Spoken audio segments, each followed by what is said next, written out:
नमस्कार, मी सौ मेधा घोंगे, नागपूर।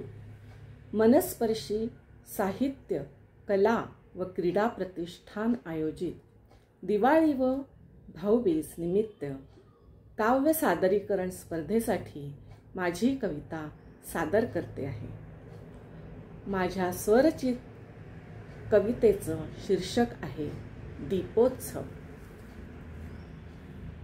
हसतमुखाने आनंदाने, हसतमुखाने आनंदाने आली दिवाळी माझ्या घरी, आली दिवाळी माझ्या घरी।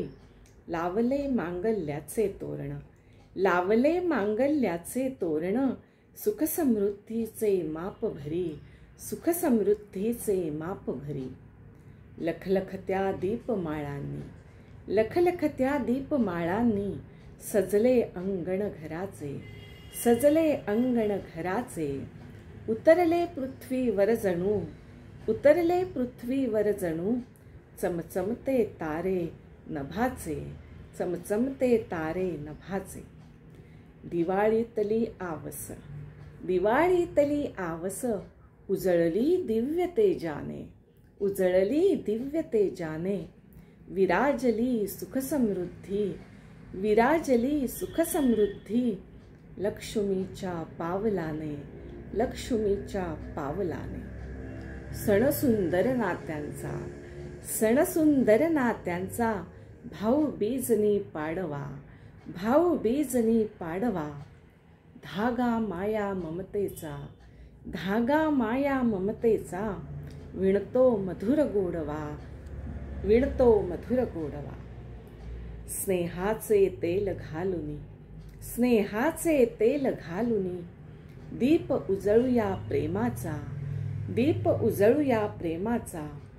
प्रकाश पसरू आपुलकीचा, प्रकाश पसरू आपुलकीचा। दीपोत्सव हा नात्यांचा, दीपोत्सव हा नात्यांचा। विविध रंग नात्यांमधले, विविध रंग नात्यांमधले, खुलून येऊ दे मनामनात, खुलून येऊ दे मनामनात। करू साजरी दीपावली, करू साजरी दीपावली, प्रत्येकाच्या अंगणात, प्रत्येकाच्या अंगणात। नजराणा भेट वस्तू, नजराणा भेट वस्तू, आहे फक्त एक रिवाज, आहे फक्त एक रिवाज। होऊ दे प्रेम वृद्धिंगत, होऊ दे प्रेम वृद्धिंगत, एकमेकांमध्ये आज, एकमेकांमध्ये आज। आपल्याला ही कविता कशी वाटली? आवडली असल्यास या व्हिडिओला लाईक आणि कमेंट नक्की करा। मनस्पर्शीच्या YouTube चॅनलला सबस्क्राईब करा आणि आपली प्रतिक्रिया कमेंट बॉक्समध्ये जरूर द्या, जरूर द्या। धन्यवाद।